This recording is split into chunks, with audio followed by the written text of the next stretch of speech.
اعوذ باللہ من الشیطان الرجیم بسم اللہ الرحمن الرحیم قال اللہ تعالی فی کتابہ المجید بسم اللہ الرحمن الرحیم یا ایھا الذین آمنوا کتب علیکم الصیام کما کتب علی الذین من قبلکم لعلکم تتقون۔ عزیزان گرامی قدر، ہمارا آج کا موضوع افطار کے مستحبات ہیں۔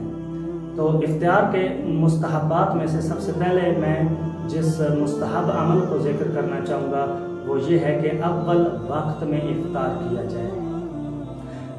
یہاں تک کہ ہمارے مذہب حقہ میں اگر 2-3 گھنٹے بعد بھی افطار کیا جائے تو افطار ہو جاتا ہے، لیکن اگر اول وقت میں افطار کیا جائے تو یہ زیادہ ثواب کا باعث ہے۔ اور دوسری چیز جس کو میں استحباب افطار میں ذکر کرنا چاہوں گا وہ یہ ہے کہ کن چیزوں کے ساتھ افطار کیا جائے۔ تو سب سے پہلے کہ کھجور کے ساتھ افطار کرنا مستحب ہے، اور اسی طرح نمک کے ساتھ افطار کرنا یہ بھی مستحب ذکر ہوا ہے۔ اور تیسری چیز جس کو استحباب میں ذکر کیا گیا وہ ہے کہ گرم پانی کے ساتھ افطار کیا جائے۔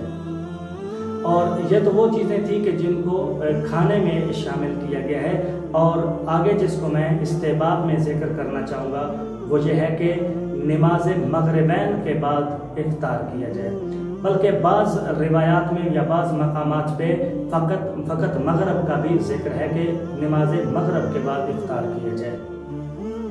تو اس مقام پہ 2 اشخاص ایسے ہیں کہ جن کے لیے یہ بہتر ہے کہ وہ نماز سے پہلے افطار کریں۔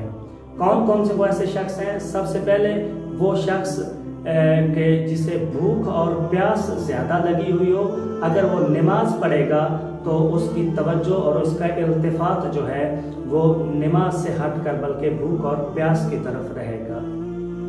تو اس کے لیے بہتر یہ ہے کہ وہ پہلے افطار کرے اور پھر نماز پڑھے۔ اور دوسرا شخص جس کے لیے بہتر ہے کہ پہلے افطار کرے وہ شخص ہے کہ جس کا کوئی مومن انتظار کر رہا ہو۔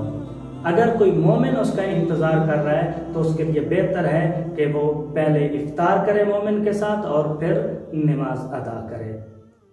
اور تیسری چیز میں جس کو ذکر کرنا چاہوں گا وہ ہے کہ دعا پڑھے، پہلے دعا پڑھے اور پھر افطار کرے۔ اور اس دعا کے ساتھ میں ایک اور چیز کو ایڈ کرنا چاہوں گا، وہ یہ ہے کہ افطار کے وقت سورہ قادر کا تلاوت کرنا۔ جیسا کہ امام زین العابدین علیہ السلام فرماتے ہیں کہ اگر کوئی شخص سحری کے وقت اور افطار کے وقت میں سورہ قادر کی تلاوت کرے گا تو وہ ایسے ہی ہے کہ جیسے کسی شخص نے، ایک شہید نے اللہ کی راہ میں اپنے خون کی قربانی دی ہو، اور اس کا بہت زیادہ ثواب ذکر ہوا ہے سورہ قادر کے تلاوت کرنے کا۔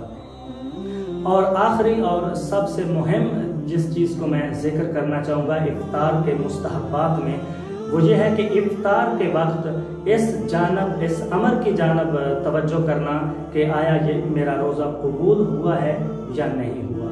کہیں ایسا تو نہیں کہ میرے کسی عمل کی وجہ سے میں اس روزے کے ثواب سے محروم ہو جاؤں۔ اس کی طرف التفات اس لیے بھی ضروری ہے کہ کہیں ایسا نہ ہو کہ رمضان المبارک کے گزر جانے کے بعد انسان اس جانب متوجہ ہو کہ میں ایسے اعمال انجام دیتا رہا ہوں جو میرے روزے میں ثواب کی کمی کا باعث بنتے ہیں یا روزے کے قبول نہ ہونے کا سبب بنتے ہیں۔ اگر رمضان المبارک کے بعد اس جانب متوجہ ہوا تو موقع ہاتھ سے گزر چکا ہوگا۔ تو مہم یہ ہے کہ افطار کے وقت اس جانب متوجہ ہو کہ میں کوئی ایسا عمل تو نہیں کر رہا کہ جس کی وجہ سے میرے اس روزے کے ثواب میں کمی واقع ہو رہی ہو۔ تو اس کے ساتھ دعا ہے پروردگار عالم ہمیں رمضان المبارک سے زیادہ استفادہ حاصل کرنے کی توفیق نصیب فرمائے۔ والحمدللہ رب العالمین۔